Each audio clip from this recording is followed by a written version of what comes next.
Hail, fellow travelers! Tim from Secret Fire Books here with another Robert E. Howard related video. I know, I just don't do enough of these here on the channel. I need to make more Robert E. Howard content, even more!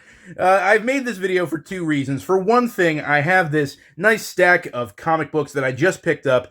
These are from Titan Comics and Heroic Signatures, all of them featuring characters by Robert E. Howard, or created by Robert E. Howard, of course. And the second reason is that I wanted to bring up something very important that I haven't touched on in a video before until now. If you guys didn't know, there is a certain quest in the undertaking right now. Many people from all across the country are taking part in this quest. I myself have recently joined up in it, and I'm going to be asking you guys, inviting you guys to take part in this at the end of the video. But first, I want to talk about these comics. So, as you can see, I have quite a few Conan comics from Titan Comics and Heroic Signatures. I am caught up to I think the 12th issue of the full-color Titan Conan series. Yes, I believe that's it, because there's 4 issues in each volume. I've read the first 3 volumes. So yeah, that's the first 12 issues. I'm really enjoying Titan's Conan. It's not quite Robert E. Howard's original take on the character, but then again, nothing is. And for what it is, these comics are a lot of fun, and so I had to have more. I've also read the first, I believe, the first 6 issues of their version of Savage Sword of Conan. I have yet to review those. I said I was going to a while ago, and I haven't got around to them yet. I've read them, I just haven't reviewed them because, yeah, I have quite a few thoughts on those issues, but that's neither here nor there. Right now, let's talk about these new comics. So I picked up this first one. This is Volume 4, continuing the Conan series. This is Volume 4 of Titan's Conan the Barbarian. I'm sorry, it seems they changed the title on this one. This is Conan Aryan. Not sure what that's about.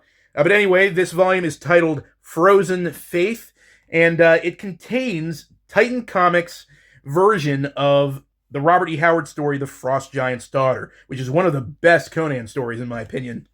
Doug Braithwaite does the majority of the artwork in this volume, and I'm really warming up to his artwork. It's fantastic stuff. He might end up being one of my new favorite Conan artists, but let me see if I can find the big splash page for Frost Giant's Daughter.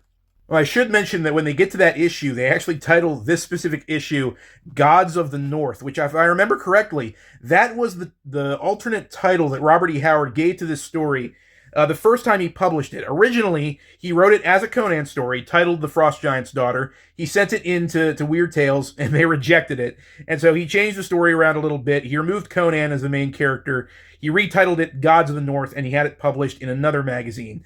But it's a nice little wink to the past continuity of this story, naming it Gods of the North. I think that's pretty cool. What was I doing? Oh yeah, I was trying to find the splash page. Here it is. Oh my goodness, just look at that. That is incredible. Like I said, Doug Braithwaite is just doing a great job with the Conan series. Plenty of other great artists are working on the series as well, but so far, he's pretty hard to beat.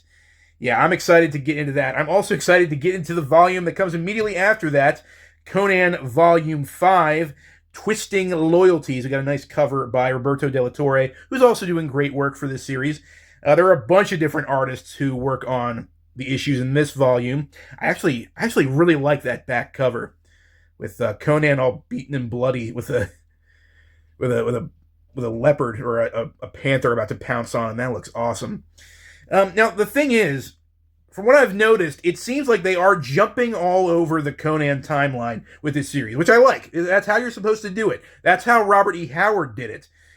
He didn't write the Conan series as, a long, ongoing, continuous story. He took almost snapshots of Conan's life. Each Conan story is a random moment from Conan's life that forms its own awesome swashbuckling adventure. That's what you're supposed to do with Conan. They're supposed to be episodic adventures. And it seems like that's what Titan is doing. And in this volume, it seems like we're following Conan, and the Pirate Queen Bayleet, the Queen of the Black Coast, who is one of my favorite Robert E. Howard characters.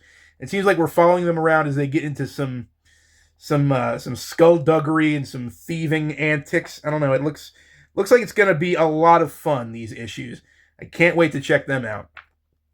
I also picked up Conan the Barbarian, Battle of the Black Stone. This is an odd one. This is a sort of crossover, at least as I understand it. It's a crossover event, a mini-series that serves as a crossover between Conan and a bunch of other Robert E. Howard characters like Solomon Kane and El Borak, all focused on the Black Stone from Robert E. Howard's horror story, The Black Stone. Now, I've got to admit that out of all of Titan's Robert E. Howard-related Conan projects, this is probably the one I'm least excited for. Not that I think it's going to be bad or anything. I haven't even seen any of it yet.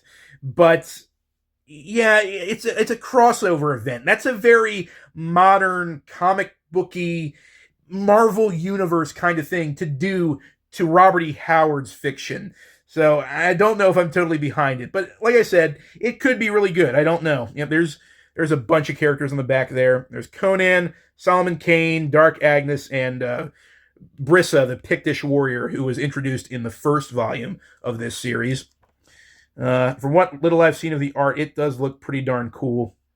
Ooh, that's a freaky looking monster. Yeah, this could actually be a lot of fun. But like I said, it's not on my priority reading list. What is on my priority reading list, though, is this one. This just came out this past month. It's another mini-series. This is Solomon Kane, The Serpent Ring.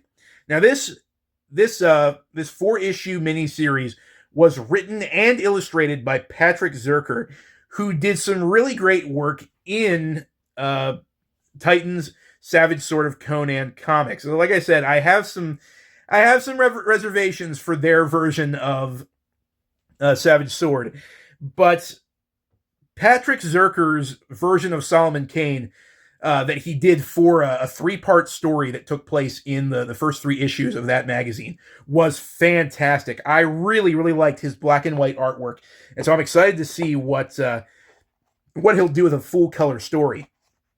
Yeah, that's some great looking stuff. Yeah, I'm probably gonna read this later tonight because oh man, I'm loving Solomon Kane recently. For whatever reason, he and El Borak are like my new favorite characters in all of fiction. They're kind of edging out Conan himself, if I'm being totally honest. But yeah, those are the 4 comics that I've picked up from Titan Comics and Heroic Signatures. Going to be digging into those sometime soon. Can't wait. All right, now as I mentioned earlier, there is a certain quest that is currently afoot. It's something that I've been invited to take part in, and so I'm going to invite all of you guys to take part in it as well. What is the quest, you may ask? Well, I'm glad you asked. Here it is. The Robert E. Howard house needs our help.